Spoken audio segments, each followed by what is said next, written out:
Hello everyone, this is the 5th Epical Revelation Fellowship. I'm Reverend Dr. Roger Paul, and tonight is June 1st, 2015. July 1st, 2015, I'm sorry. Gosh. It's a month there. Yeah, the years just zooming by, isn't it? And tonight we're going to study paper 45, the Local System Administration, and that starts on page 509 of the Urantia book, or paper 4501. And I'm going to do something very unusual tonight. I'm going to mention that each year about this time we have all of our website renewal. We have 3 different websites, a Vimeo website and 2 standard websites that all these meetings are on. And there's an expense each year of keeping these online. So what I'm going to do is, I don't normally ask for money, but I am going to say it to our listeners: if you are able to donate a little bit to keep our ministry going, we appreciate it. And you can do that on either one of our main websites, the Atlanta Urantia Study Group.org or the 5th Epical Revelation Fellowship.com. And there's a link on the very bottom of the page of the website. It's a PayPal link. You can donate through the PayPal link if you'd like to. And anything whatsoever that you'd like to donate is greatly appreciated. That's all I'm going to say about it. So let's say a little prayer and we'll get started. Diane, would you like to pray for us together? Dearest Heavenly Father, Mother God, in the quiet of these moments we come to you with our focus on the Urantia book and the understanding. Help us to open our minds and to grow exponentially so that we may learn and pass on to others the information that's been given to us so many years ago. We thank you for so many blessings. We thank you for great friendships and love and relationships and friendships. And we ask that you continue to be with us and guide us in our daily work and our daily walk. In love and light. In your name of Jesus Christ, Michael of Nebadon, we pray. Amen. Amen. Okay, let's get started. Tim, would you like to take you get my right clicker here, the first paragraph tonight. We'll get started. The administrative center of Satania consists of a cluster of architectural spheres, 57 in number, Jerusalem itself, the 7 major satellites, and the 49 sub-satellites. In Jerusalem, the system capital, is almost 100 times the size of Urantia, although its gravity is a trifle less. Jerusalem's major satellites are the 7 transitional worlds, each of which is about 10 times as large as Urantia, while the 7 sub-satellites of these transition spheres are just about the size of Urantia. Okay, let me show you this picture. This is what we're talking about. This is the 57 architectural spheres of Jerusalem and the surrounding spheres. Okay? And this is Jerusalem itself. This is 100 times larger than Urantia or Earth, right? And each one of these satellites, the 7 satellites, are 10 times larger than Earth or Urantia, right? And each one of these sub-satellites are about the size of Urantia. Okay, now notice this one up here. This one says Mansion World 1, Mansion World 2, 3, 4, 5, 6, 7, right? And it surrounds sphere number 1, the Finalider's world. This is where the nursery is, okay, for children that die before they come to the age of decision. But if what they say is true, this is Urantia. This Urantia or Earth is about the same size as a mansion world. So, you know, you don't think about that. So the 7 mansion worlds are about the same size of Earth, you know, or Urantia, right? And when we get to the first mansion world, we get transit passes to go to the Finalider world, the very first world. And like I said, that's where the nursery is. And then as we go through these worlds, like to number 2, the Morantia world, then we get clearance to go as we get to the second mansion world, we get clearance to go to the Morontia world. And when you get clearance to go to the Morontia world, you get clearance to go to the 7 subsatellites that surrounds it also. So as we go progressively higher on the mansion worlds and get retrained, become more social, right? We get clearance for each one of these worlds and each one of these subsatellites, right?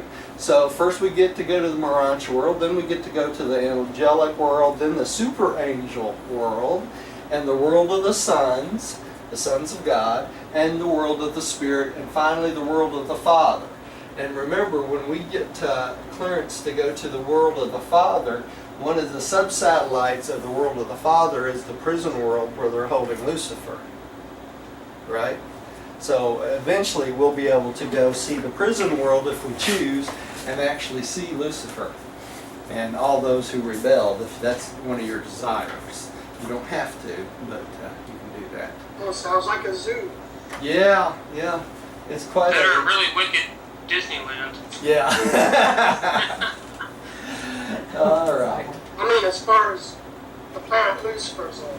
Yeah, I can't even imagine what must be going on there. Roger, I wanted to comment that it says here, although the Jerusalem is 100 times the size of Earth, Rancha, Yeah. its gravity is only a trifle less. Well, for a planet to be so large, the gravity would be astronomical. Yeah, normally it would, Rodney, and that's probably why they mention that the gravity is only a trifle less. You know, that's because it's an architectural sphere, so they can control that Exactly. much easier, right? Now remember, all of these, let me go back one, all of these satellites and all of these major sub-satellites are all architectural spheres, so these are not naturally occurring planets, right, any of them. So if we could see them in the sky, that, you know, they may look like normal planets, but they're in reality, they're actually architectural spheres that are created just for this purpose, right? Our universe, Makes you wonder if they're hollow, it does make you wonder that, doesn't it? if they have big steel beams holding the panels up. Who knows? Kind of look like you know, it kind of reminds me of Star Wars and the Death Star. Remember the Exactly. the Death Star? You know, it makes you Well, they would wonder, almost be spaceships. you know. Kind of They're interesting. space spheres. Interesting. All right. Millie, would you take this slide and the next one, because this is a short one? Yes. Am I on? I'm on. Okay. Yeah. The 7 mentioned worlds are the 7 sub-satellites of Transition World number 1. That's, This entire system of 57 architectural worlds is independently lighted, heated, watered, and energized by the coordination of the Centania Power Center and the Master Physical Controllers in accordance with the established technique of the physical organization and arrangement of these specially created spheres. They are also physically cared for by otherwise maintained by the native Sporangia. Spernasia. Yeah, Spernasia. Okay, so these are all, like it says, independently lighted, heated, watered, and energized by the power centers. So they don't get their heat and light from where? A sun, right? Okay, so they're independent, and they're controlled by the master physical controller. Now let's go back here a little bit. All right, and it says, and it's interesting because this slide says, now begins the formation of classes for graduation from Jerusalem. To Jerusalem. You have gone from world to world as individuals, but now you prepare to depart for Jerusalem. In groups, although within the certain limits, an ascender may elect to carry on the 7th mentioned world for the purpose of enabling a tardy member of his earthly or Morontia working group to catch up with him. Now, why would that be? Because if you were married to someone for 50 years, you want to go through the mansion worlds with them, don't you? And one of the two may have to wait for the other to catch up, right? So that's the way that works. And this is Finaliter World number 1, and this is the trip through the mansion worlds. I thought this was interesting. That's why I stuck I this. have a note here at the end of the last paragraph, Uh-huh. and it says page 323, paragraph 8, and I'm not sure whether they counted a partial or not, but this is the domain of power centers, and it tells you a lot about power centers. It starts on 322, and it continues on 323. Right. Yeah, that's a good reference. Honey, I had that same note. I do too. Yeah, it's probably because we went through that. Domain of the power center. Well, that's one way. Some groups don't study the way we do, paper after paper. They organize things into groups. So Yeah. here we come to power centers, and power centers were way back in paper 29. Yeah. And here we are on paper 45. Yeah, we've come a But long they way. relate, and unless you write notes to yourself, you Yeah, don't know how to go back and reference them. right. This is a slide that talks about after leaving Jerusalem going to Adentia, and it says, well, you are rekeyed each time you pass from one major cultural world to another. You retain the same Morancha body. There are no periods of personality unconsciousness. So once you get your Morancha body, you never change after that. And this is, the natives of each of the 70 major spheres of Adentia possess different visible forms, and Morancha mortals have the Morancha forms attuned to correspond with the ascending scale of the Unificatia each time they change residence from Adentia sphere to another, as they pass successively through number 1 to world number 70. We studied this the other day too, but I just wanted to go back to that. Okay, number 1, the transition culture worlds. Rodney, would you pick this one? The 7 major worlds swinging around Jerusalem are generally known as the transitional culture spheres.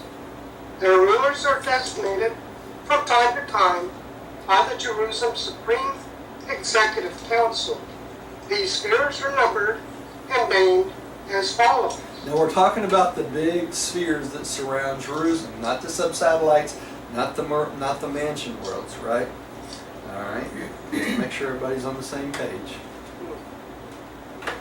All right, Dear, would you take that one? Number 1, the Finaliter World. This is the headquarters of the Finaliter core of the local system and is surrounded by the receiving worlds, the 7 mansion worlds, dedicated so fully to the scheme of mortal ascension. The Finaliter World is accessible to inhabitants of all 7 mansion worlds. Transport seraphim carry ascending personalities back and forth on these pilgrimages, which are designed to cultivate their faith in the ultimate destiny of transition mortals. Although the finaliters and their structures are not ordinarily perceptible to Morancha vision, you will be more than thrilled from time to time when the energy transformers and the Morancha power supervisors enable you momentarily to glimpse these high spirit personalities who have actually completed the Paradise Ascension and who have returned to the very worlds where you are beginning this long journey, as a pledge of assurance that you may and can complete the stupendous undertaking. All mansion world sojourners go to the Finaliter sphere at least once a year for these assemblies of Finaliter visualization. So even though it's called the Finaliter world, when we get there and we go to the Finaliter world, we won't automatically be able to see the Finaliters, will we? Because they will be attuned on such a higher level than we are, right? So what they're talking about here was periodically, I don't know if it's once a year, once every 3 months, who knows, the energy transformers and power supervisors allows us to visualize them, allows us to see them. And this gives us faith to the fact that we can make this paradise journey and eventually become finaliters ourselves. So it increases our faith in the process, right? You probably don't do that on your ranch. I know that'd be nice, wouldn't it? Yeah, it really would be nice, wouldn't it, if they did that? Hey Roger, Yeah, if you want to read about the master physical controllers, that's on paper 29, section 4. here we go, 29 section 4. All right. Number 2, the Morancha world. This planet is the headquarters of the supervisors of Morancha life and is surrounded by the 7 spheres whereon the Morancha chiefs train their associates and helpers. both Morancha beings and descending mortals. So this is where the Morancha beings themselves get trained, and ascending mortals also get trained. Now, interesting concept about this is this. On Morancha World number 2, it says they train their associates and helpers, both Morancha beings and ascending mortals. So, that tells us there's other types of Morancha beings on the Morancha world that are not ascenders, right? That were probably created on the Morancha level. Does that make sense? So there's other beings along the way we're going to meet that help us out that are not on the ascension plan, right? They're not ascending. They're created for specific function on each one of these stops or planets, right? Is there a name for those beings, Roger? Or Yeah. they just call them Morancha beings? They just call them Morancha beings right here. So, but I find that interesting. You know, they talk about all the different types of celestial life that is unrevealed to us. There's probably thousands and thousands of different types of beings that we might encounter that we have never studied in this book, right? All right. Tim, would you take the next one, please? These are Morancha beings that are not ascending mortals. That are not ascending mortals. That's right. And they're not the permanent, And they're not the inhabitants. permanent inhabitants like the unification. They're not unification. It's No. different. Okay. Okay? So, they must have some type of transient purpose in being there besides just training us. They may do other things Do too. they do the fine tuning of us? They may be. You know, we don't know. You know, we really don't know. It's part of the group of many types of beings that are unrevealed. They just didn't tell us about. All right. Passing through the 7 mansion worlds, you will also progress through these cultural and social spheres of increasing Morancha contact. When you pass from the first to the 2nd mansion world, you'll become eligible for a visitor's permit to Transitional Headquarters number 2, the Morancha world, and so on. And when present on any one of these 6 cultural spheres, you may, on invitation, become a visitor and observer on any of the 7 surrounding worlds of associated group activities. Okay, so we become eligible for visitor's permit on any of the transition worlds, right? When we get to certain spheres, right? So when we're on number 2, any of the worlds that surround number 2, we are eligible to get a visitor's permit, get on a seraphim, go to sleep, wake up on the world, and visit there, right? Because we know that we're not conscious when we're riding on these seraphim, right? So, but that way we go through all 57 of the spheres sooner or later as we progress, you know. But we got to remember, on the 7 mansion worlds, we're learning all the time. So we're progressing upward higher and higher and higher. And by becoming more social and learning to accept people more and more and work with people more and more, we get permits to go farther and farther. So, Hey Roger, I had a question. yeah. You mentioned that a transport seraphim would be transporting you. Right. Are you in a liquid form, or are you just pretty much like you're asleep? In No, a you're form? asleep. You have a Morancha body and you're asleep, Tim. It actually transform or transport your Morancha physical body at that point, right? Because we know Adam and Eve were material sons and daughters, don't we? And they had to be dematerialized and rematerialized on this planet. Okay? So that tells us that their body was not transportable, right? It was too physical. But apparently when we get our Morancha body, it is of a different substance, so it is transportable, which is kind of interesting. I guess it's like going to sleep on a big jumbo jet. You know. Okay, thank you, Roger. So, okay, Millie, would you take the next one? Yes. Number 3, the angelic world. This is the headquarters of all the seraphic hosts engaged in system activity and is surrounded by the 7 worlds of angelic training and instruction. These are the seraphic social spheres. All right.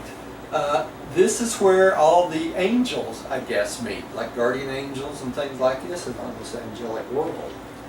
Let's go on. And then there's the super angel world. Rodney, would you take this one? Yes, number 4, the super angel world. Get my tank tone. This sphere is the Satania home of the brilliant evening stars and a vast concourse of coordinate and near coordinate beings. The 7 satellites of this world are assigned to the 7 major groups of these unnamed celestial beings. Notice it says here the unnamed celestial beings. These are some of them they don't tell us about. But we know who the brilliant evening stars are, right? They're the angels that were created right after Gabriel, right? Part of the administrative angels. So that's kind of interesting too. And then there's a whole host of other angels that we are not told about there. Okay? Dear. Well, they call them unnamed celestial beings. That doesn't necessarily mean they're not going to tell us, it just means they're unnamed. We're unnamed at this point to us, right? Unnamed to us? Just unnamed to us, and they may tell us about them when we get there, because we'll be on a higher level. The Morancha, as we get more and more Morancha Moda developed, we'll be able to understand them more and more. I'm sure many of these unnamed beings, celestial beings, is because we don't have concepts for what they do. And there was just no way for them to explain it to us. They just have numbers. Yeah, they could just have numbers. We don't know. Kind of like 1, 2, 3, the third, the first midwayer. So anyway, let's keep going. There. Number 5, the world of the suns. This planet is the headquarters of the divine sons of all orders, including the creature trinitized suns. The surrounding 7 worlds are devoted to certain individual groupings of these divinely related suns. Okay, notice here this is the worlds of the sun. This also includes the worlds of the descending suns to help us out, which is the trinitized suns, right? So they have special worlds where they can go and recuperate and relax and that sort of thing when they're on assignment outside the super universe. Outside the paradise. So it's like every type of being is accounted for, or given some place to live. Okay, Roger, I had a question for you. Yeah. When they say creature trinitized sons, the word creature, what are they referring to? They talk about these are ascenders that that have gone up the ascension plan and then become trinitized. Yeah.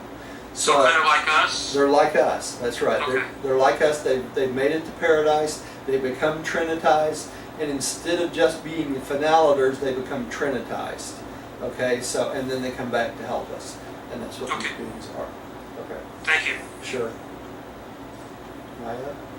Number 6, the world of the spirit. This sphere serves as the system rendezvous. Both messed it up, didn't we? Of high personalities of the infinite spirit. That's where they meet, in other words. Its 7 surrounding satellites are assigned to individual groups of these diverse orders. But on transition world number 6, there is no representation of the spirit. Neither is such a presence to be observed on the system capitals. The divine minister of Salvington is everywhere in Nevedon. So we will not see the representative of the local universe mother spirit on these planets. We never will, right? Because she's everywhere, right, at the same time. All right, just like the infinite spirit. Okay, number 7. Tim, would you take number 7? Number 7, the word of the Father. This is the silent sphere of the system. No group or being is domiciled on it.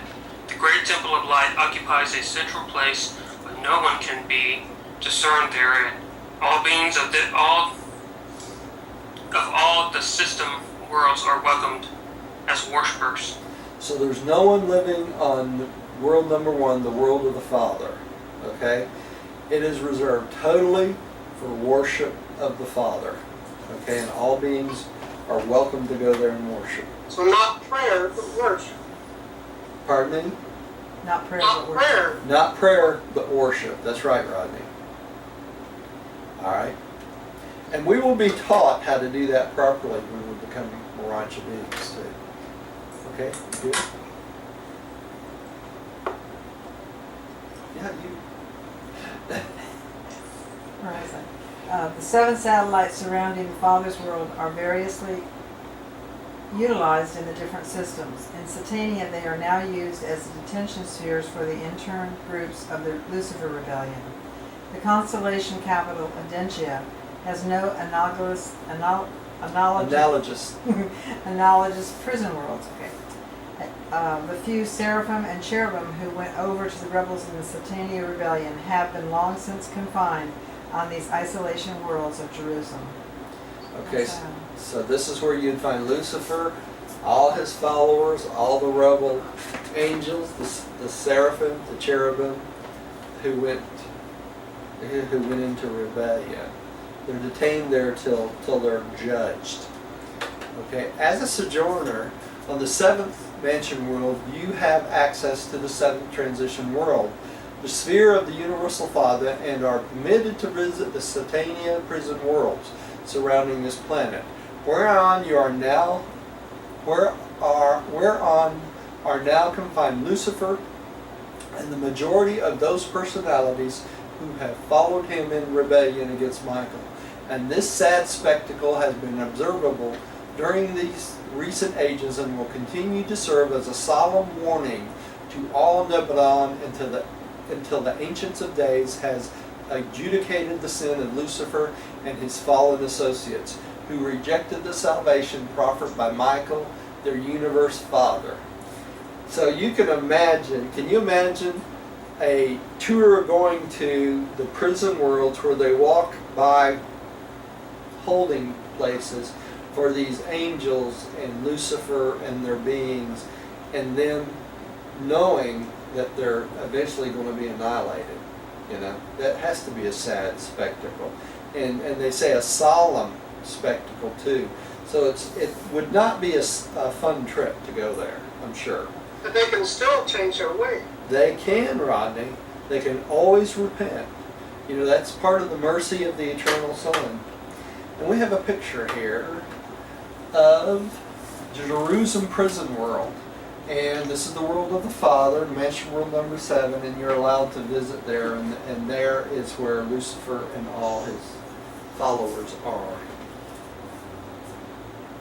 Okay, System Sovereign. Tim, would you take this one? I just had a question, Roger, where it says Yeah. the 7 satellites surrounding the Father's world, Right.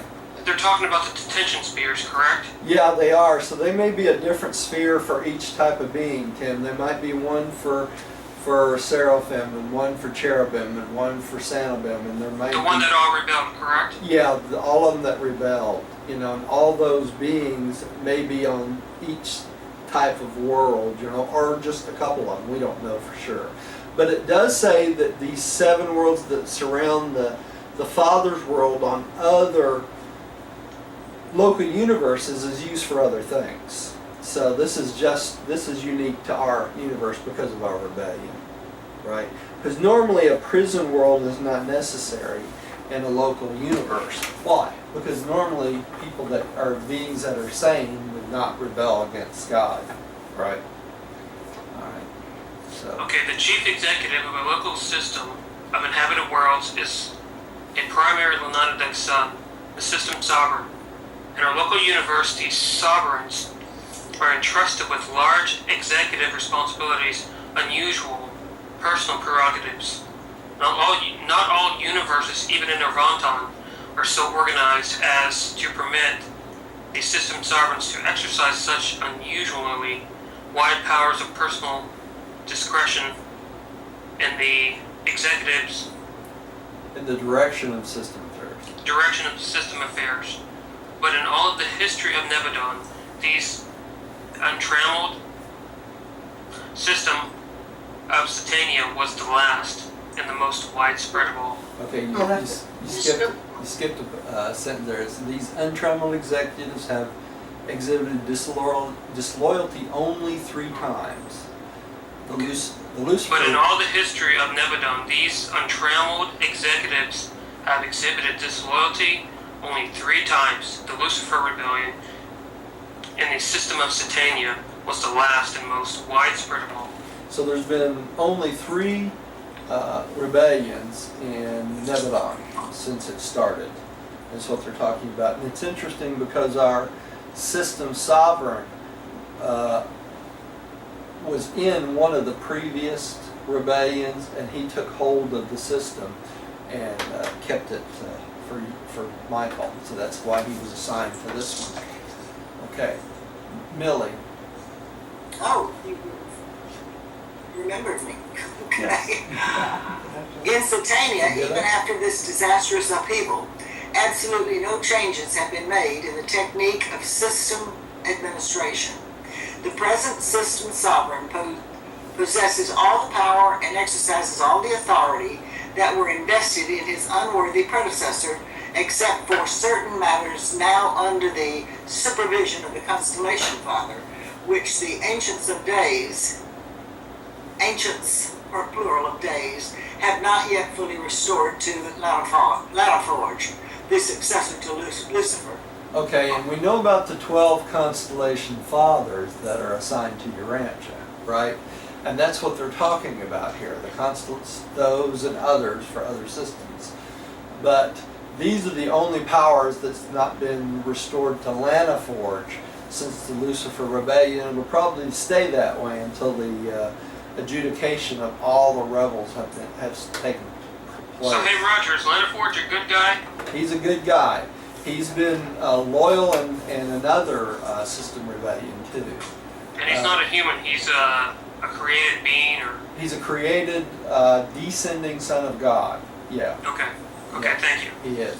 And this will tell us about his where he came from next. Rodney, would you take this one, the next one? Okay, the present head of Satania is a gracious and brilliant ruler, and he is a rebellion-tested sovereign. When serving as an assistant system sovereign, Lanaforge was faithful to Michael in an earlier upheaval in the universe of Nebadon. This mighty and brilliant lord of Satania is a tried and tested administrator.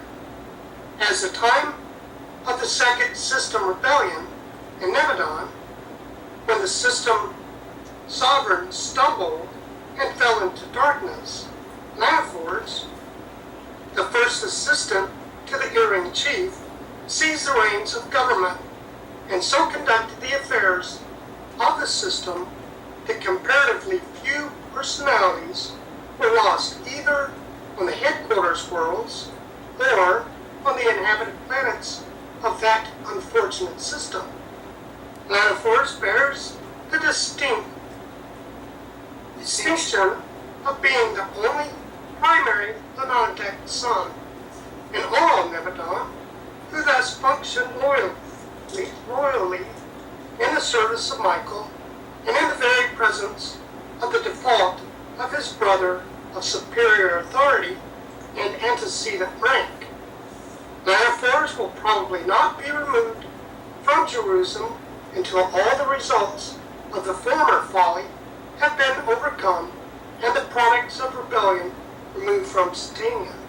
Okay, so remember way back, quite a bit long ago now, it talked about how human beings are much more valuable if they come from a rebellious planet. Okay? The reason is the same thing with Lanaforge. They've already been tested by rebellion, which makes them stronger and better administrators.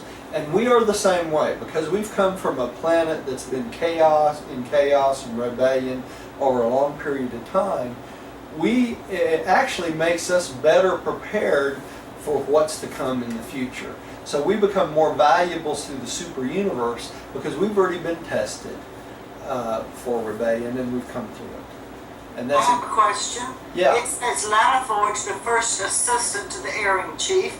I thought Satan was second in command to Lucifer. What they're talking about there, Millie, is during the second rebellion, not that this is the third rebellion. So this Lana Forge was present during the second rebellion, which did not involve Lucifer. Okay, so Hey, Roger. yeah. When you say that we're a tested planet, what are you talking about in terms of our loyalty to Michael or to the Yes. Father? Yeah, both. Our loyalty to the Father and the Ascension Plan, and our loyalty to Michael, his son, as our representative of God, right?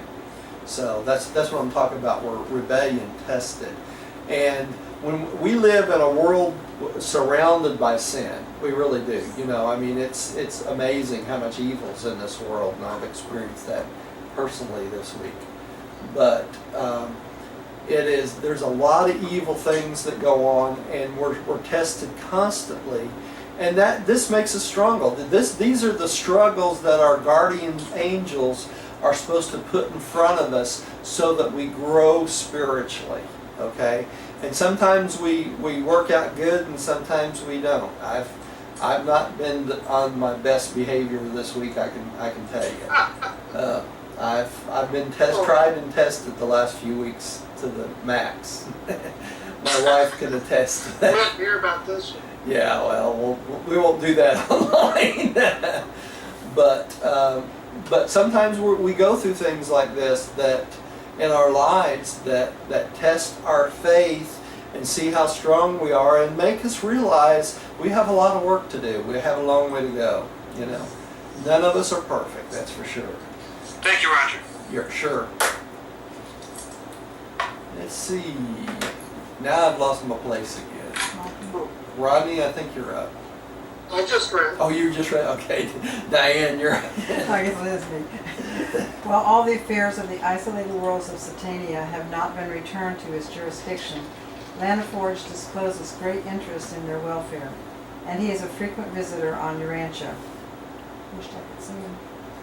As in other and normal systems, the sovereign presides over the system council of world rulers, the planetary princes, and the resident governors general of the isolated worlds.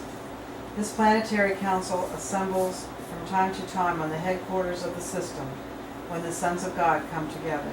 So it's interesting that Lana Forge comes to this planet, visits, plus the acting planetary prince goes to the system capital along with the resident governor general. We know the resident governor general is one of the council of 24, and they rotate every 100 years, right? And our current planetary prince is Michael, but his representative is who? Melchizedek. Melchizedek, right? So he's our planetary prince representation right now. All right. And interesting on this paper too, it mentions that Melchizedek is also considered an ascending son of God now. Isn't that interesting?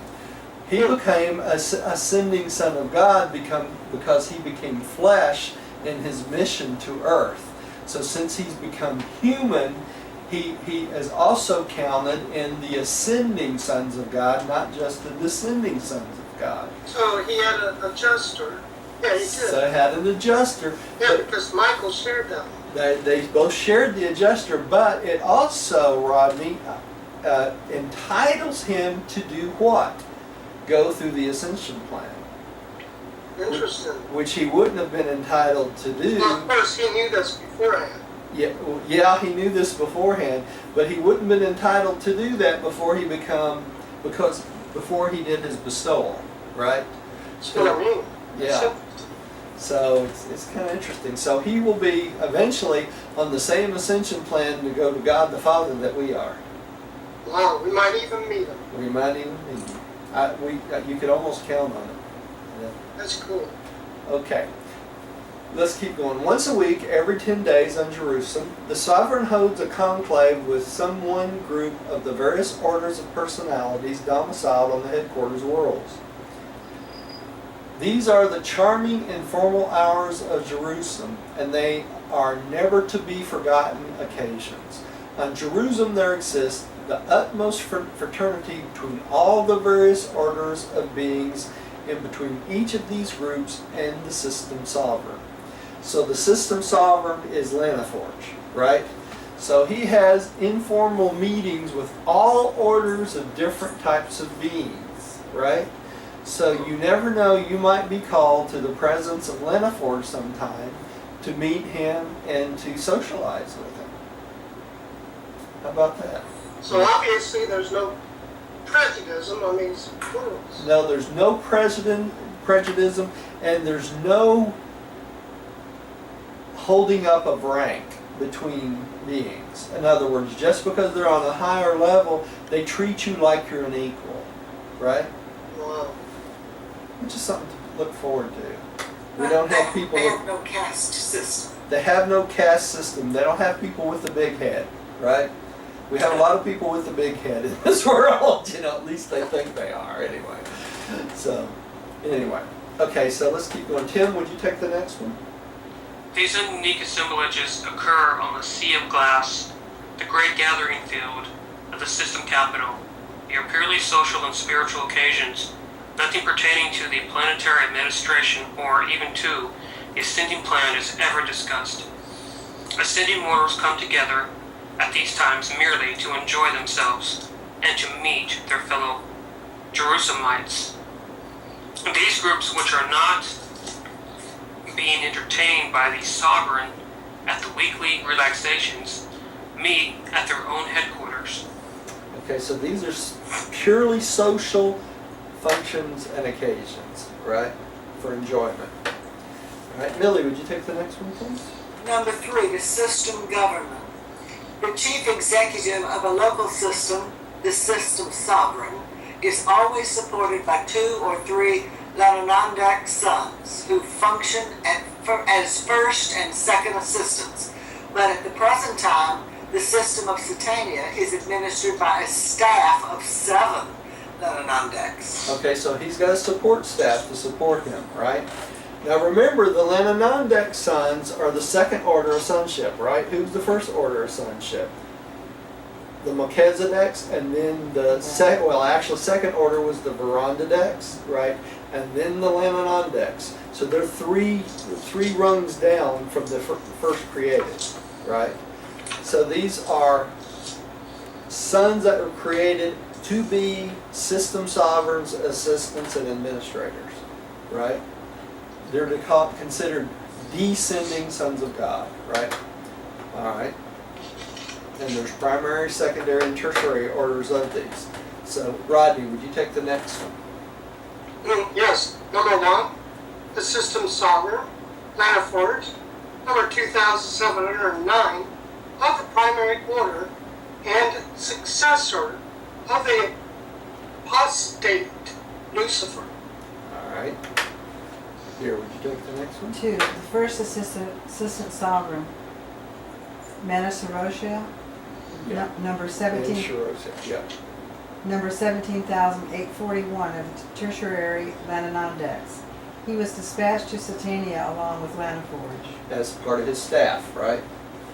All right. 3, the second assistant sovereign, Sabid, number 271,402 of the tertiary order. Sabid also came to Satania with Lanaforge. So all 3 of them came together. All right. Tim. Number 4, the custodians of the system. Hodant, number 19 of the tertiary corps, the holder and controller of all interned spirits above, the order of mortal existence. Hodant likewise came to Satania with Lanaforge. So he's the jailer, or the, what would you call him? Who's the head of a prison? The warden of the prisons. Yeah, right? Warden. Yeah. All right. Millie, would you take the next one? Yes. Yeah, I'm on. 5. The system recorder. Vilton, Secretary of the Lananondak Ministry of Satania, number 374 of the Third Order. Vilton was a member of the original Lanaforge group. Okay, so he came with them. So when he came, he had a fairly large group of Lenonondas that come with him. Rodney, would you take the next one? Number 6, the Bestowal Director.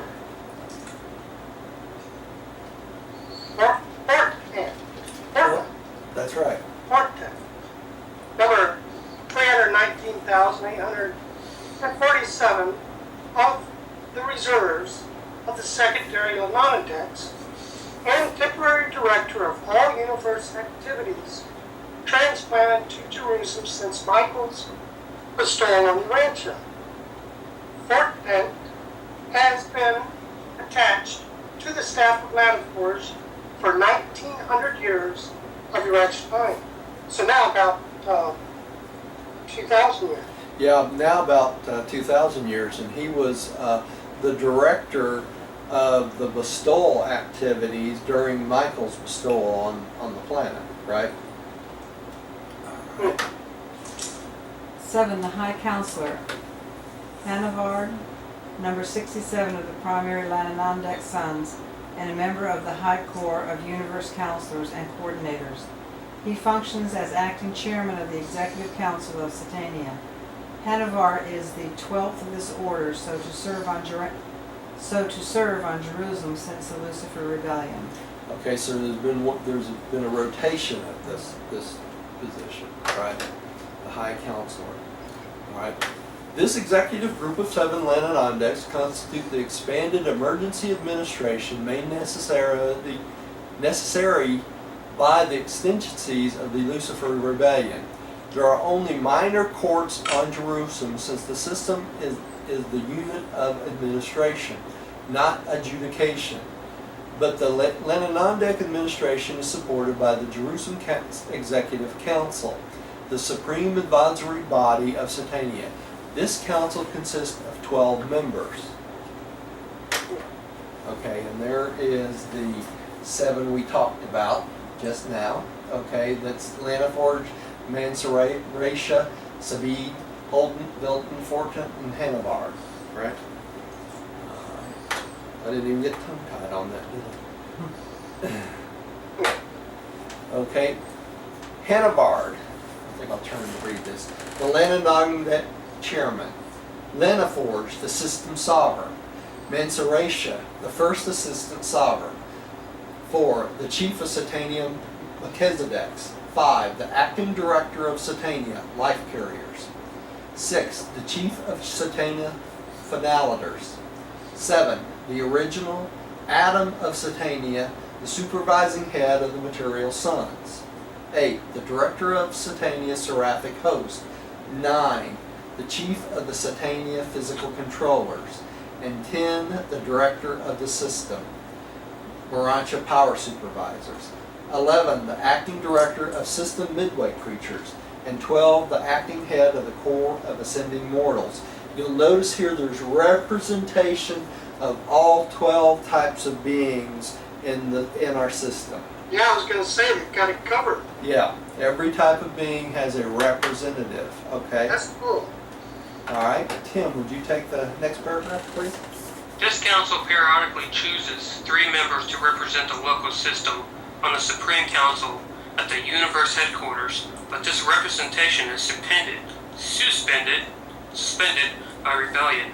Satania now has an observer at the headquarters of the local universe, but since the bestowal of Michael, the system has resumed the election of 10 members to the Edensha legislature.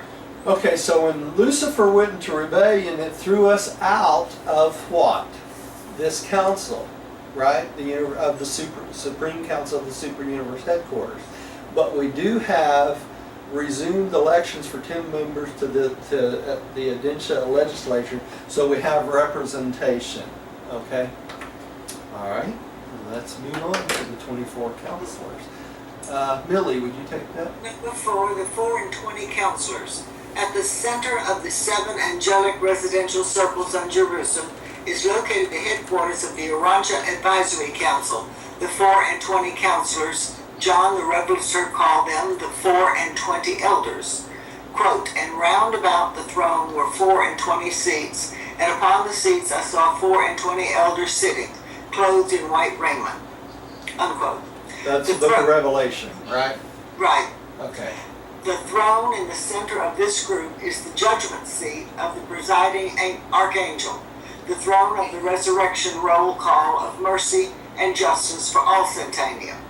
The judgment seat has always been in Jerusalem, but on the 24 surrounding seats were placed in position no more than 1900 years ago, soon after Christ Michael was elevated to the full sovereignty of Nebadon.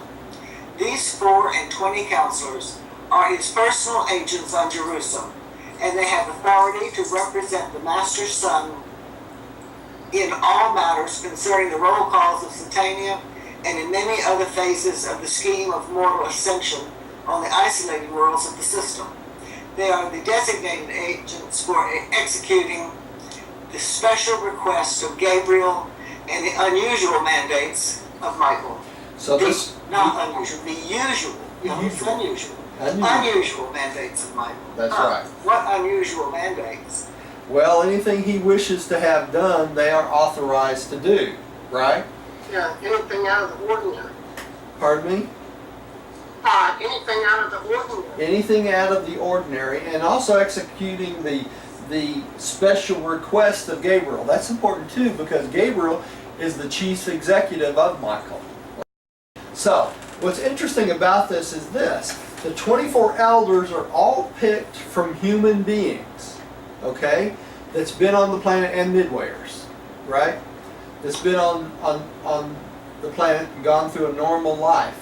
And this is talked about in the book of Revelation by John, okay? John Zebedee, the Revelator. So right? how was he permitted to see this? Huh? How was he permitted to see He was this? permitted to see this in a vision, Rodney. There's no way he could physically be there, but he had a vision of these things, okay? Because we know it would be impossible, even overnight, for them to travel him to and from there, give him a body to be able to sit. So it was visualized to him for some reason, okay? And probably because he, John Zebedee was one of what? Apostles. Yeah, that's right. So that's what this is all about, and they are literally in charge of the resurrection process for this planet. Okay, so it's a very important position, and they're. Hey Roger, so can you tell me the difference between these two? One's on the non-adept council, and the other one is kind of like human beings, but. Okay, the Lananadek Council has to do with the system administration, okay? Anything to do with running the planets, the system, anything to do with on the larger scale. The 24 have to do with the resurrection and the ascension plan, okay? So these 24 make decisions relating to everything that comes up for humans ascending through the mansion world to go on to Jerusalem and eventually to Dentia. So anything having to do with the human ascension plan would be the 24. Okay? Okay, thank you, Roger. And also I want to not fail to mention the archangel that sits as the resurrection angel, right? We know that the archangel is one of the highest type of angels in our local universe. And there's one archangel representative that sits at the center of these to do what? To make sure that everything goes according to plan, right? He's the veto power on everything. Okay, let's keep going. And I think you're up, Tim. Next. These 24 counselors have been recruited from the 8 Urantia races, and the last of this group were assembled at the time of the resurrection roll call of Michael, 1900 years ago. This Urantia Advisory Council is made up of the following members. Okay, go ahead and take the first one too. 1. Anagar, the mastermind of the pre-planetary Prince Age, who directed his fellows and the worship of the breath giver. Do we know what the pre-planetary prince age is? That's before Calagasta came to the planet. So we were mostly barbarians, right?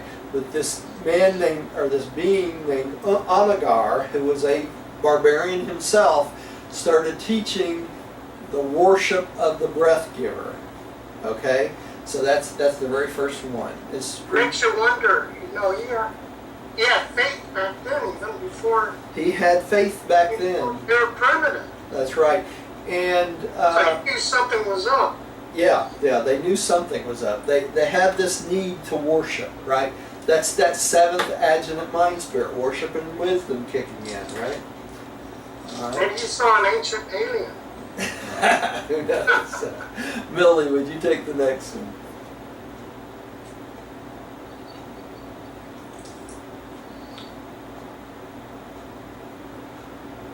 Turn your mic on, Millie. We can't hear you. I'm just reading away. Number 2, Mansan, the great teacher of the post-planetary prince age on Urantia, who pointed his fellows to the veneration of the great light. Okay, notice here it says the post-planetary prince age. So Mansak came along after Calagasta came to the planet with the Calagasta 100, right? So let's go on. Rodney, would you take the next one? Number 3, how do you pronounce that? Anaman Alantan. Okay, that guy. I don't know. Anaman Alantan. Mana Lantan. Right. Well, he's a weird red man, and I was going to say it sounded native. Yep.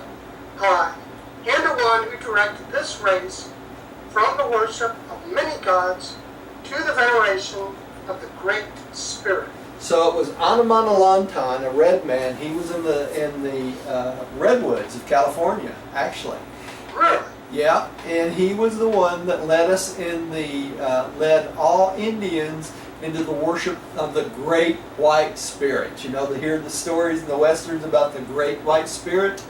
It's the Anaman Alantan started the whole process. Okay, so the current worship of the Great Spirit that the Indians still believe in today was started by this man. That's a lot of influence. Is there reference to Anaman in the Native American lore? That I do not know, Melly. I could not tell you. Yeah, we'll have to look it up. Yeah. We'll No. have to Google it. I know somewhere I read in another place though that he was from the redwoods in California. So, and I believe his descendants were the Blackfeet Indian, if I remember correctly.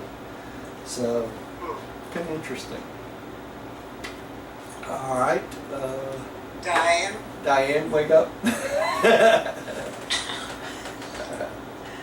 4, Orlandoff.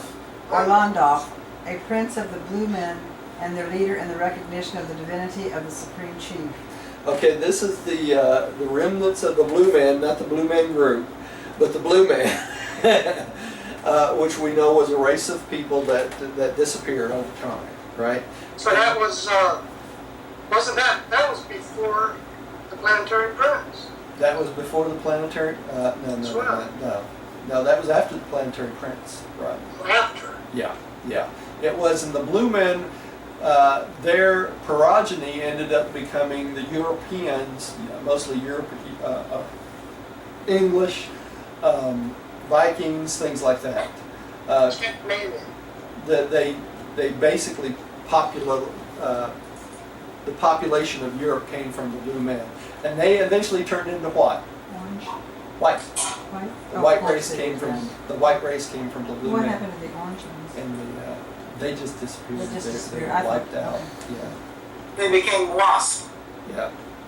All right. Oh. And here we have Anagar Masant, Anaman Alantan, and Orlando. I thought you'd like to see those pictures of them too. So.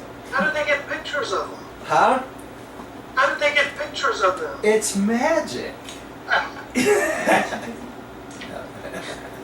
This comes from the Encyclopedia Urantia, actually.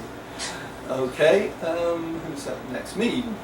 Prashanta, the oracle of the extinct orange race and the leader of this people in the worship of the great teacher.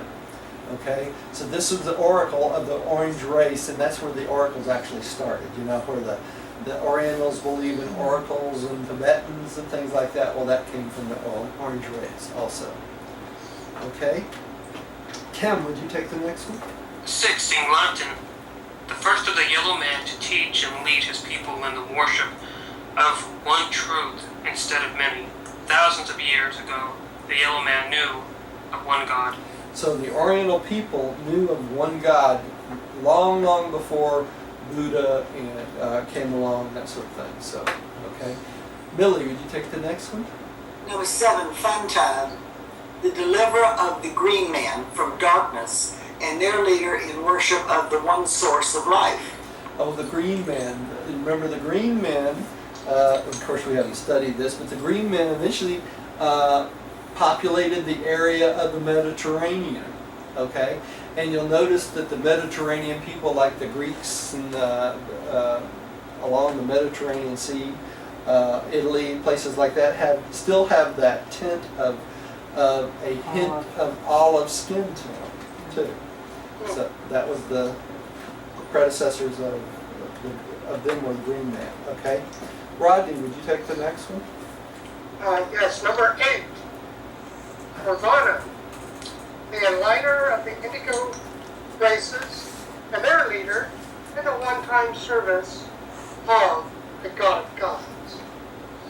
That one told him, dear. We have to get him down. All right, over to the enlightener of the indigo races, and they also learned the process of the God of gods, or the Father. And this is another picture: Fantan, Prashanta, Avanan, and Singlantan. Yeah. So the indigo races settled out in Africa, right? Yeah, that turned into the black race, right? All right. Yeah, you can tell based on their dress. Ain't that fascinating? Based on their dress, you can kind of make out what they look like. Yeah. Like there's African, then there's a Chinese, and then There's the Robin other Hood guy, there. the Robin pink Hood. one. I don't know what that is. Singlantan. Robin Hood. Yeah, and yeah, Fontat. Fontat. Yeah, he looks Yeah. European, Yeah. like Peter Pan, but Peter, no more like Peter Pan, you're right. All right. All right. 9. Adam, the discredited but rehabilitated planetary father of Urantia, a material son of God who was relegated to the likeness of mortal flesh, but who survived and was subsequently elevated to this position by the decree of Michael. So we know that Adam and Eve both were rehabilitated. Okay? That's strange. And we know that from this statement right here, that he was rehabilitated and actually elevated to a position on the 24 counselors by Michael himself. And we also know that Eve ended up there too. Okay? This is Eve. We got to go. Eve. Oops. I skipped right over that one, didn't I? The mother of the violent race of Urantia, who suffered the penalty of the fault with her mate, and was also rehabilitated with him and assigned to serve with this group of mortal survivors. So we know that Adam and Eve both were rehabilitated. Oh, excuse me, y'all. Let me get this keyboard back up here. And serve on the Council of 24. So that means they will eventually go back to their ascension plan also. Tim, would you take the next one? Number 11, Enoch, the first of the mortals of Urantia to fuse with the thought adjuster during the mortal life in the flesh. And we know that Enoch was taken up by God in a flash in chariots of fire, right? We know that from the Old Testament. So that he is the very first human being to fuse with the thought adjuster during the mortal life in the flesh. So because he did this, we know it's possible for us to do the same thing, right? So instead of dying, if we can get to the point where we fuse with our thought adjuster, we will be taken up in a flash of fire, in a flash of light, and end up waking up on the mansion world. Roger, I've got a note here that was 39,000 years ago. That's right, it was. It looked like Are you sure it's 39,000, not 37,000? 37,000 BC. Yes. Yeah. Which is 39,000 years That's right, ago. it is Yeah, 39,000. I'm sorry, I stand corrected, right? You're right. Well, but it looks like by now that more humans would be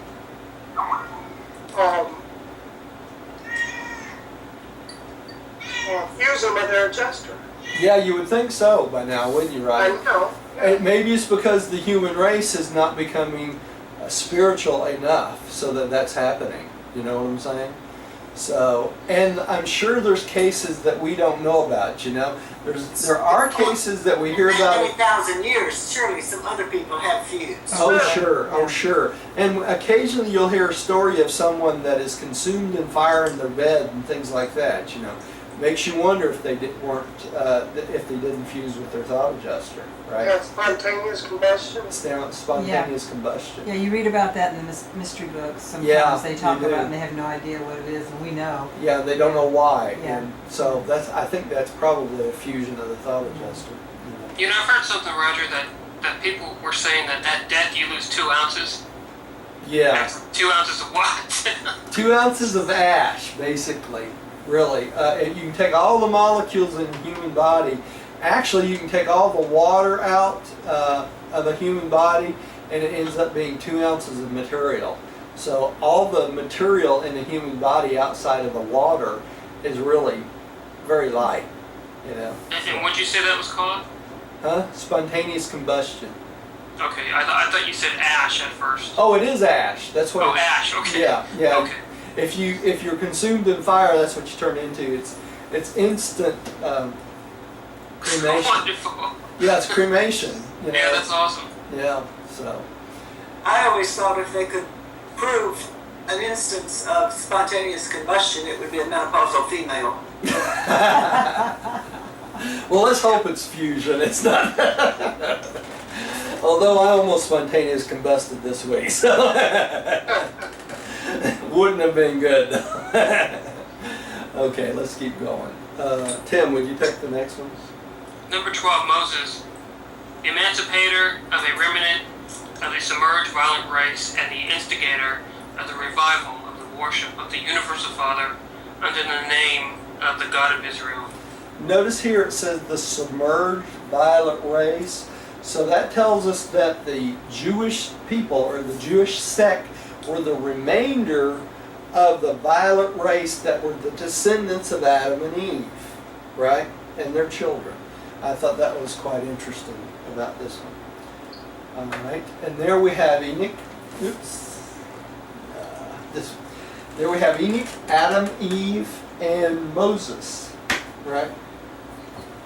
It's interesting that Enoch has a beard, and so does Moses. You know, is there something holy about that? Maybe I should grow my beard back.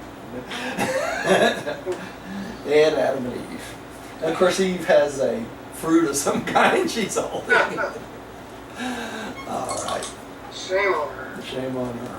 Can't let go of that apple. That's right. Let's see. Millie, I think you're next. Number 13, Elijah, a translated soul of brilliant spiritual achievement during the post-material sun age.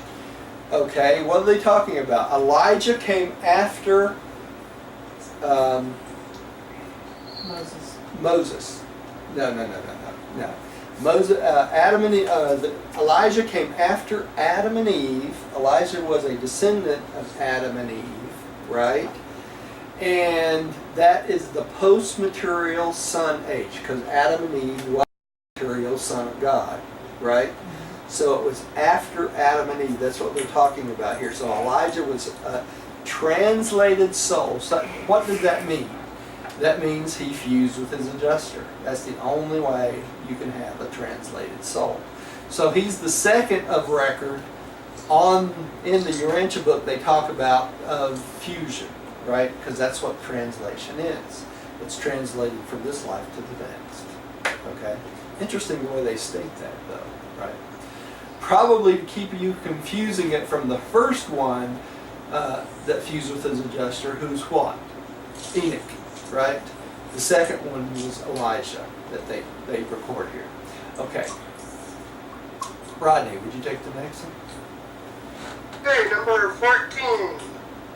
Meshaventa Melchizedek, the only son of this order to bestow himself upon Urantia races.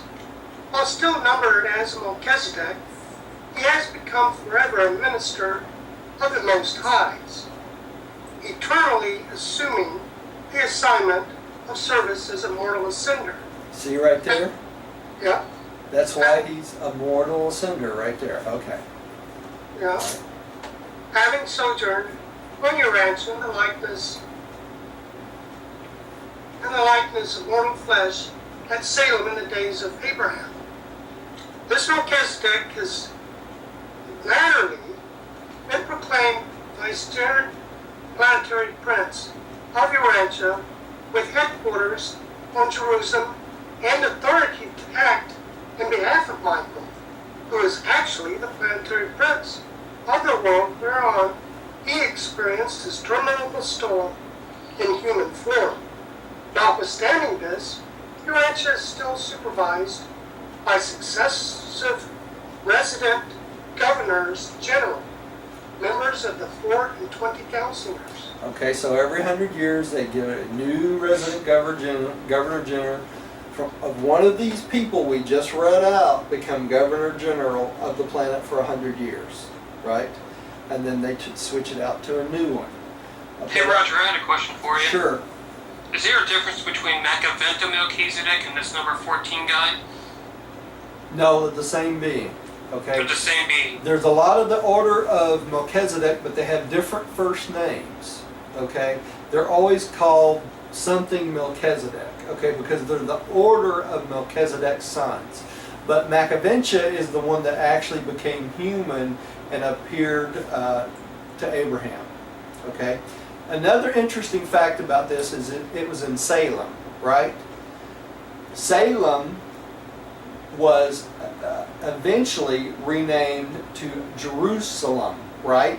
It was. If you notice, Jerusalem and Jerusalem is very close, right? That's because it was supposed to be the new Jerusalem, okay, on earth. So that's how Jerusalem got its name. It started out as Salem. He was the Prince of Salem, Jerusalem, okay? And they changed the name to Jerusalem, right? And the mountain that Melchizedek appeared on is the same one that's got a gold dome over it that the Muslims control right now because of what? It's the same mountain that Abraham was going to sacrifice his son Isaac on, right? And that's what that's about. So, Is it Mount Horeb yeah. I think, no, I or don't, Mount Sinai? no.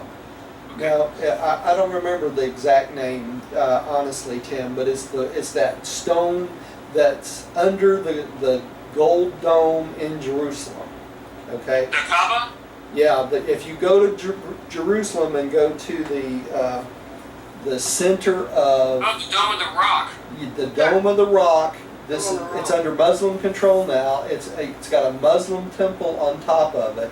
But if you go in to see the dome, the rock, that is the same location that Abraham was going to sacrifice Isaac at, and it's the same location that Melchizedek appeared on. You know what they have written on the temple, Roger? In What? Arabic? Right. God has no son. Really? Yeah. They have that written on the Dome of the Rock on the side in Arabic. God has no son. They actually have a wall around something in that area to keep the ghost out or something like that. Really? That's So, or something to do with Jewish law about the dead, so that the dead can't walk through the walls, or it was an abomination for the Hebrews to have something associated with the dead. Yeah, Yeah. it was something I heard in the sermon series, but I thought that was interesting how this man goes to Israel over 50 times, and he said, yeah, he saw that in Arabic, so I thought that was kind of like, okay. That is interesting. All right. Let's Roger, yeah. I'm just curious how they know that that's the rock or the place that these events happened. because there was not a recorder back then. No, that's the reason we know that is the Urantia book, Rodney. Oh, okay. Yeah, So it is then. yeah. That's what it is. All right. You can look in Genesis chapter 14, 18, and Melchizedek, king of Salem, brought forth bread and wine, and he was the priest of the Most High God. Right. That's chapter 14, verse 18. Yeah, that's out of Genesis in In Genesis. yeah, in the Bible. Yeah. Yeah. Kind of interesting how many things in the Bible are in the Urantia book too. Enoch is in here, in there, and so is Elijah. You know. That was Genesis 14, 18. Yeah. Yes. Yes. He's somewhere else, but I'm not sure where. Yeah, he's in another couple other places too, actually. And the story of Enoch and Elijah are both in there, of course. Okay, let's keep going. John the Baptist. Who's up? I think Millie's up. Where are we? 15, John the Baptist. I think it's Diane, but I'll read it anyway. 15, John Alright. the Baptist, forerunner of Michael's mission on Urantia, and in the flesh, distant cousin of the Son of Man. And he's on the Council of 24. You know, John didn't take any slack from anybody, so, you know. No, he made it there in 2,000 years. That's right. Remember that Jesus told him, you know, just keep your faith and I have work for you to do elsewhere. This is what it was. You know. All right. Rodney, would you take the next one? Sure. I did read number 14, but I'll read this. Sorry. I'm just skipping around, I guess. Verse 16. 1, 2, 3. The first. Sounds like a bank. The leader of the loyal midway creatures in the service of Gabriel at the time of the Caligastia betrayal, elevated to this position by Michael soon after his entrance upon unconditioned sovereignty. Okay, 1, 2, 3, the first was released to go on his ascension plan after Adam and Eve was removed from the planet, and after the Adam and Eve default. Okay, so he had been faithful through the Adam and Eve default and the Caligastia betrayal, both. So since he was the leader of the group, him and a few other the Midwayers were released to go on their ascension plan, and he ended up on the Council of 24. So. And so he had not been here very long. No, about 500,000 years. Oh, So Long enough. okay, well, that may not be too long, I guess.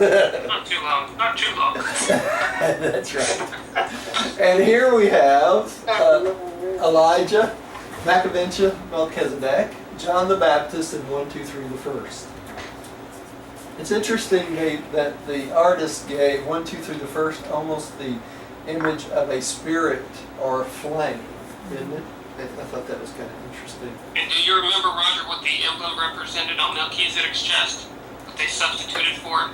Yeah, it's the 3 concentric circles: God the Father, God the Son, and God the Spirit. And if you want to see a picture of it, it's in my back patio. That's right. In my It's yard. beautiful. It is beautiful, Roger. It is very bright. It's very bright. I'm waiting for a helicopter to land on it any day. We'll be at your house at midnight. That's right. I told the guy that asked about it when he was doing the staying on the upper level. He said, "What is it?" And I said, "It's an angel landing pad." Oh, Anyway. did his eyes get wide? Yeah. His jaw dropped? I did get the opportunity to explain to a guy that came by and look at our staining problem. Did you give him a copy of the book? No, I did not. He asked what it was, and I said it's the representation of God the Father, God the Son, God the Spirit. It's the banner that Michael carried into during the Lucifer Bay, and all the representatives of Michael.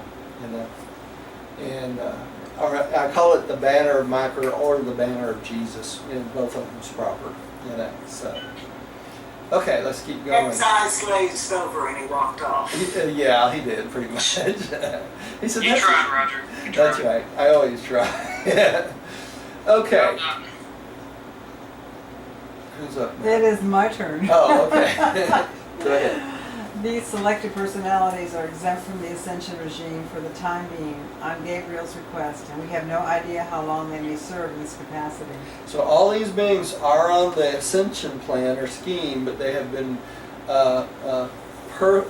temporarily exempt from it, and that we don't know how long that will be. And here's a That's interesting. picture of the 24 at their location. The the 4 and 20 altars on Jerusalem. All right. That's not interesting. I like that. Yeah? All right, seats 17, 18, 19, and 20 are not permanently occupied. They are temporarily filled by the unanimous consent of the 16 permanent members, being kept open for later assignment to ascending mortals from the present post-bestowal sun age on Urantia. So any of you may end up on this council, okay? If you're elected worthy to be there. So, but not necessarily ransom mortal. Well, not necessarily Urantia mortals, could be either. There's Okay. another 600 and something planets. All right, and this is 17, 18, 20 are temporarily filled, while 21, 22, 23 are also temporarily filled and reserved for great teacher of the subsequent ages. So that's in the future, right? So we got both of them. Tim, would you take the next paragraph? Numbers 21, 22, and 23, and 24 are likewise temporarily filled while being held in reserve for the great teachers of other and subsequent ages which undoubtedly will follow the present age. Eras of the magisterial sons and teacher sons and the ages of light and life are to be anticipated on Urantia regardless of unexpected visitations of divine sons which may or may not occur. Very important paragraph that I'm going to point out to y'all, and y'all probably missed this just like I did, reading it many, many times, okay? The eras of the magisterial sons and teacher sons and the ages of light and life. Has any of those occurred? No. No. None, right?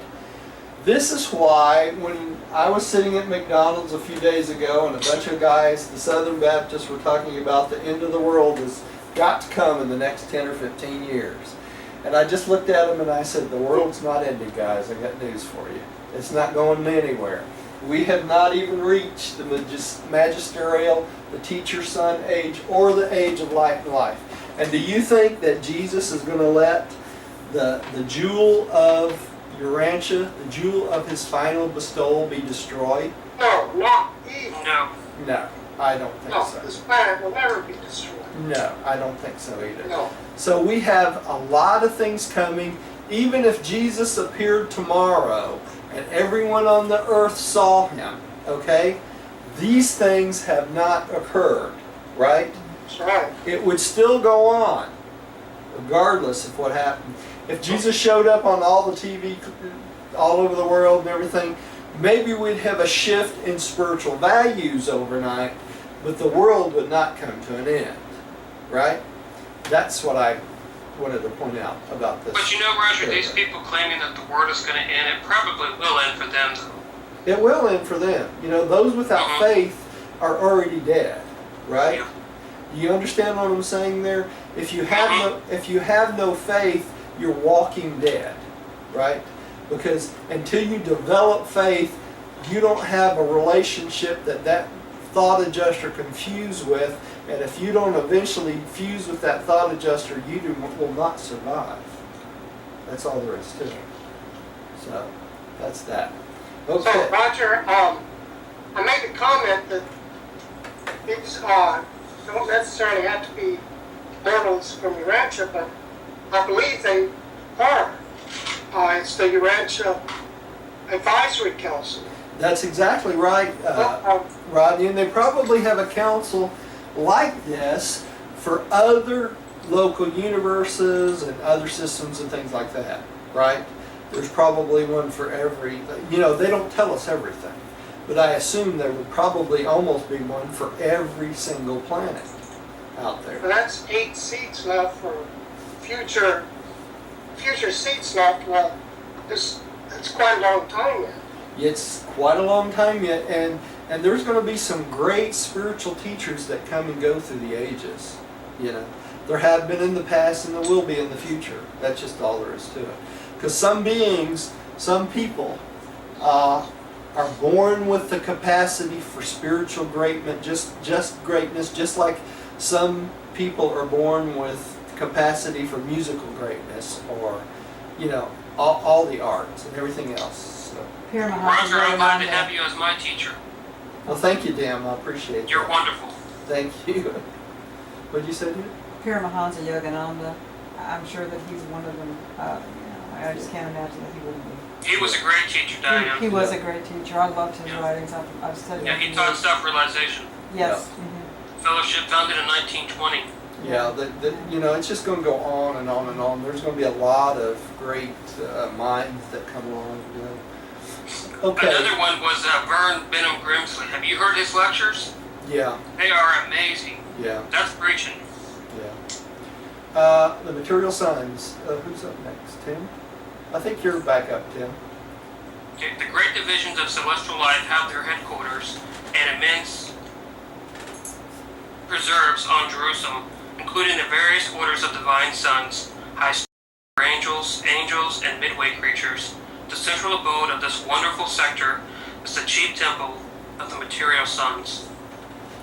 All right, notice here the great divisions of celestial life. These are many of these we do not know about, and the others they mention here, right? All right. Millie, did you take the Yes, I will. The domain of the atoms is the center of the attraction to all new arrivals on Jerusalem. It is an enormous area consisting of 1,000 centers, although each family of material sons and daughters lives on an estate of its own up to the time of the departure of its members for service on the evolutionary worlds of space, or until their embarkation upon the planetary ascension career. Paradigm.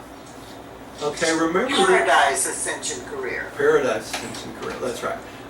Remember the Adams and Eves, or the material sons and daughters, are the beings that we will go observe to fill in all the things that we missed in our human life that we should have developed in this life.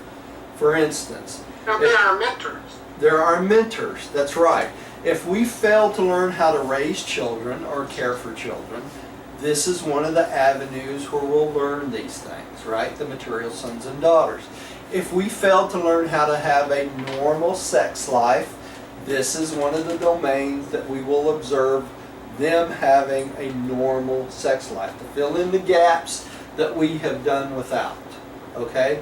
There's many people that go through life that never have a partner, that never have children, that never have the benefit of all the learning lessons of doing certain things.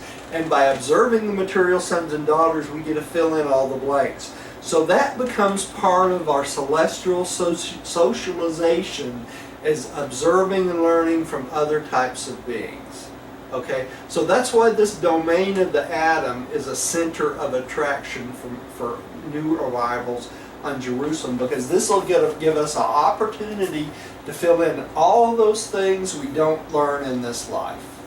Okay? Don't you think you'd always have it in the back of your mind that they cheated on each other? What the Adam and Eve? Yeah, our Adam and Eve, but normally in a normal Adam and Eve do not do that, Millie. That's the whole point of this.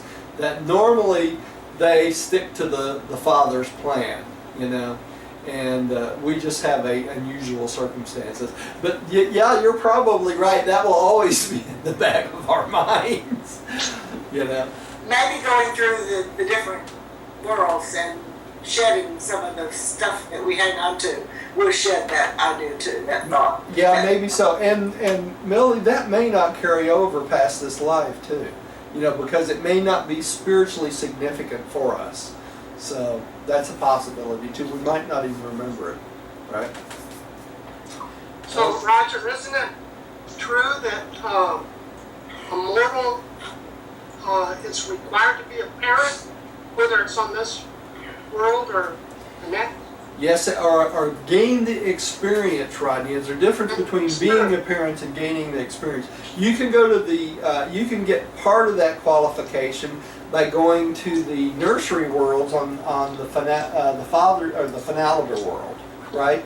You can gain experience credits for going and helping raising children on the Finaliter world that died before decision age on this planet. You know, so if you have a child that 1 year old gets killed in a car accident, and his parents wake up on the mansion worlds and they don't want to go back and raise the baby, you have the opportunity to step in and become parent to that baby. Okay, so you can get experience doing that too, but that only gives you a certain amount of credit by doing that. You still have to fulfill these parental responsibilities and observe these things from the material sons and daughters. So either way, you have to do it, right? So I'll have to go observe, you know, help raise babies and probably observe families because I've never raised a baby, But right? basically do what Jesus did. Do what Jesus When did. his father died, his mother was pregnant. He helped raise That's the right. baby. His Yeah. father was dead. He was head of the household. He raised the children. He taught them, brought them to synagogue, taught them their religious teachings. He did everything a father would do. Well, I've done many of that for many children and babies through the years, you know, but they're other people's babies. Now, whether that qualifies, I don't know. The Melchizedeks decide that, and the material sons and daughters decide that when we get there. So, how much credit I'll get for raising 50 cats? I don't know. Oh, Lord. Anyway, we'll see. So, that's the way it is. They're cherubim, Huh? they're little cherubs. The little cherubims, that's right. Okay, let's keep going. I'm in Cyril, and I am totally lost. I don't know. You want me to do it? Yeah, why don't you take I believe it? it's me. Oh, It's okay. Rodney. Oh, good. Oh, is it Rodney? It's Rodney. I'm sorry, we're not keeping I just up. read it's Rodney next. Okay, Okay. good. Thank you, Miller. Okay, these material sons are the highest type of sex reproducing beings to be found in the training spheres of the evolving universes. And they are really material. Even the planetary atoms and Eves are plainly visible to the mortal races of the inhabited worlds. These material sons are the last and physical link in the chain of personalities extending from divinity and perfection above down to humanity and material existence below. These sons provide the inhabited worlds with a mutually contactable intermediary between the invisible planetary prince and the material creatures of the realms. This is why it's so important that the Adam and Eve fulfill their mission, because they're the permanent representation of the celestial organization to the planet. And if we would have, Adam and Eve had not defaulted, they would still be on this planet as a representation of the Father and the universe. So, Right? Roger, Huge. when we're on the mansion worlds, when we go to Jerusalem, if we were to go as we are now, human, Yeah. they would be human as well, They would be visible. Right. be visible, Yeah. material. They would That's be. really interesting. They would be visible too, just like we are, okay?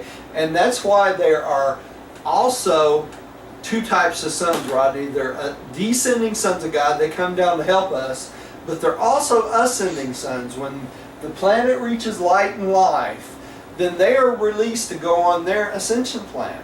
So they become ascending sons immediately, just like we They would advance much quicker than we are, They're- though. of course they would, because they've got more training. But they are both descending and ascending sons of God, right? All right. If I had it to do over, I'd be an Adam. Yeah. If you could choose, right? If I could choose. That's right. All right. Go ahead, dear. At the last millennia registration on Salvington, there were a record in Nebadon, 161,432,840 material sons and daughters of citizenship status on the local system capitals. The number of material sons varies in the different systems, and their number is being constantly increased by natural reproduction. In the exercise of their reproductive functions, they are not guided wholly by the personal desires of the contacting personalities, but also by the higher governing bodies and advisory councils. So they don't reproduce like rabbits just because they can, right? They do it according to the rules and the recommendation of the advisory councils and the higher bodies, you know.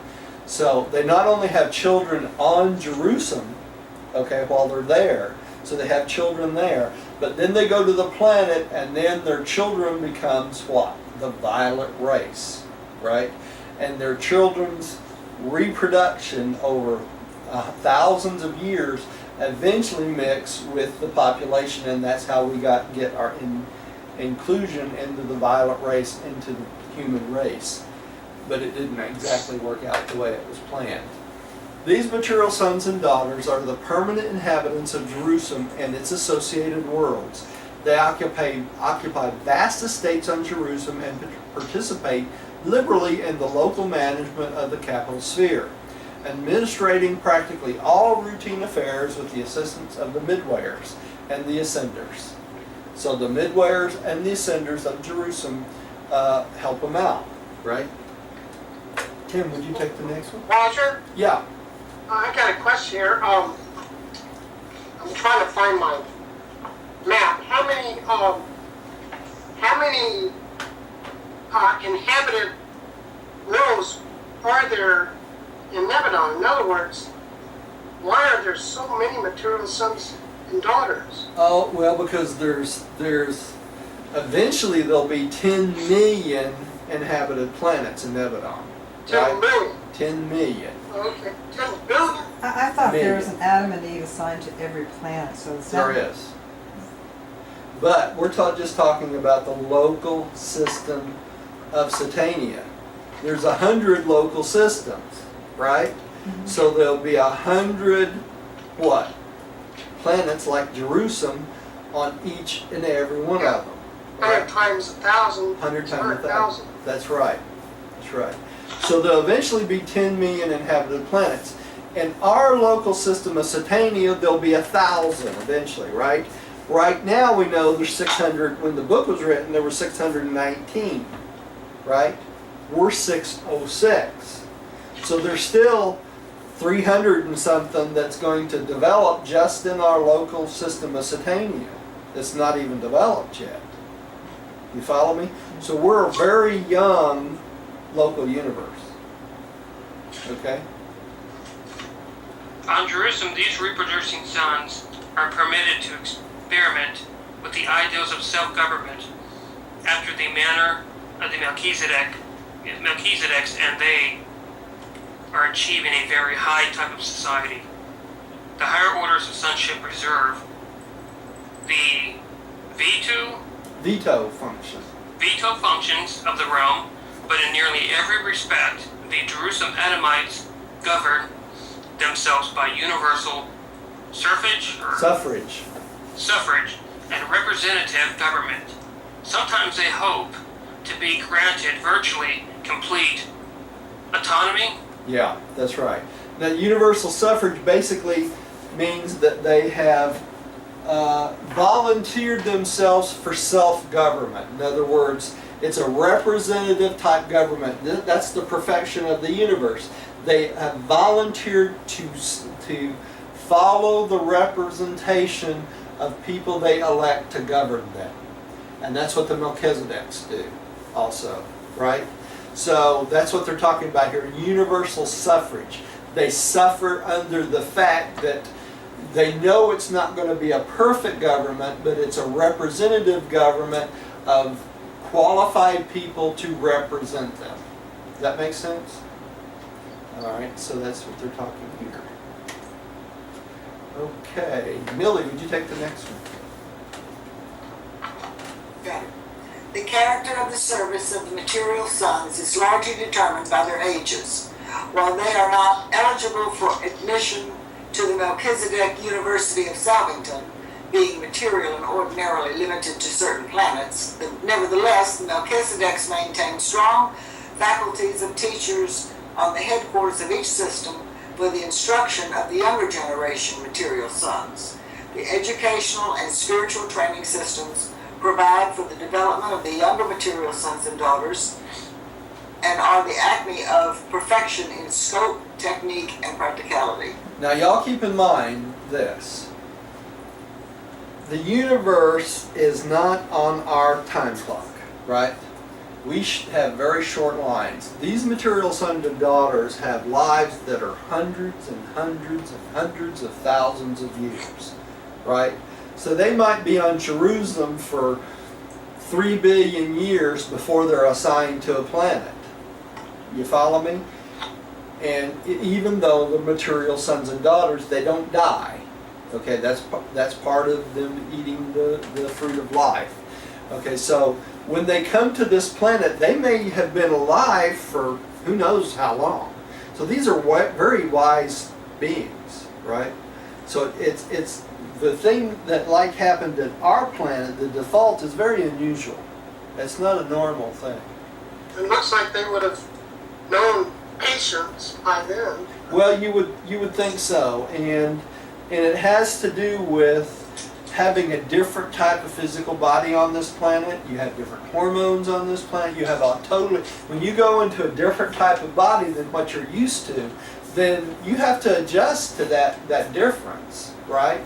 And I'm sure that's part of the problem with Adam and Eve, and because our planet, our physical forms are a little bit screwy because we're an experimental planet, you know.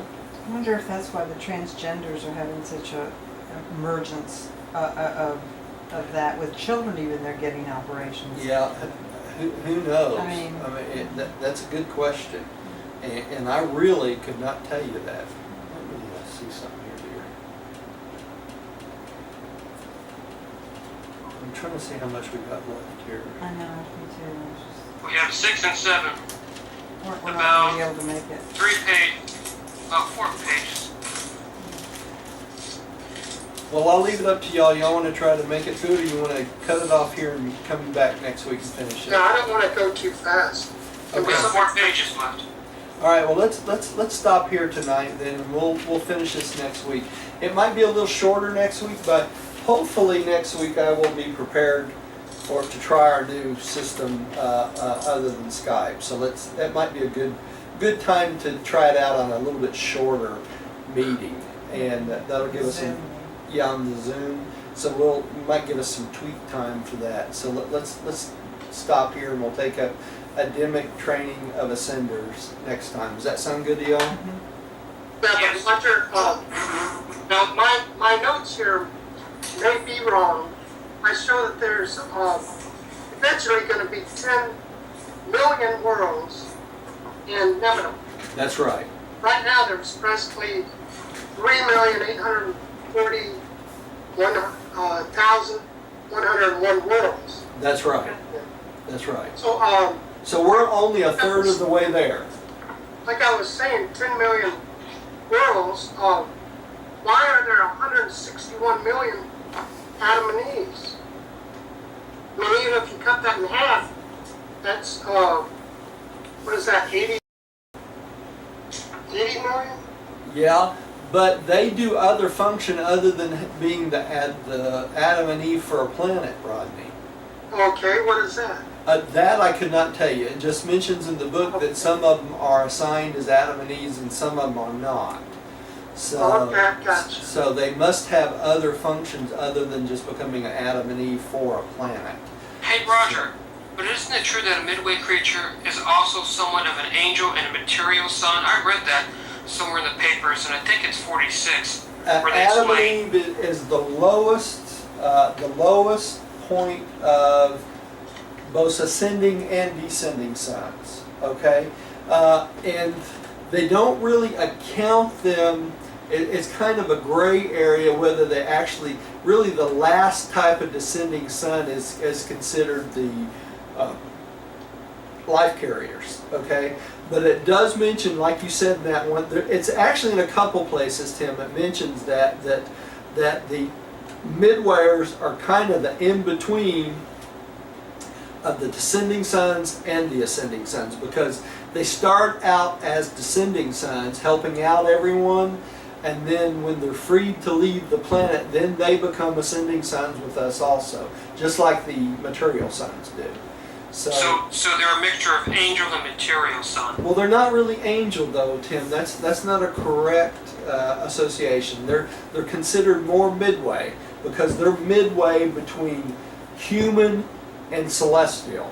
Okay, not angels though. The difference between an angel and a celestial is an angel is a representation of the infinite spirit and the local universe creative mother spirit. That's the definition of an angel. Okay, and midwayers are not considered angel. They're more like they're more considered servants, or they're more considered servants of God than they are angels.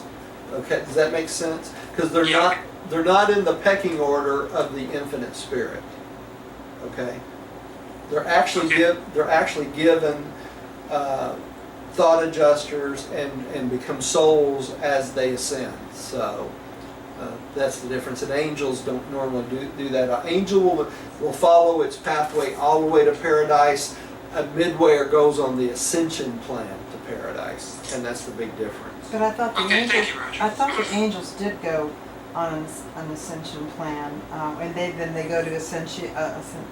They do, but it's an angelic ascension plan. Okay, It's not a ascension plan of a mortal. Okay. They actually follow us all the way up. Yeah. You So know, I thought they're they're- parallels. They're They're different parallels to us. Yeah, they're, as a guardian angel, they actually become attached to us all the way in and out to paradise. So They're just on a different, on a different plan. kind of. Yeah. Okay. Yeah. All right, y'all. This was great. Let me. Who wants to say a closing prayer for us tonight? Millie, would you like to close ours tonight? I can do that. Okay.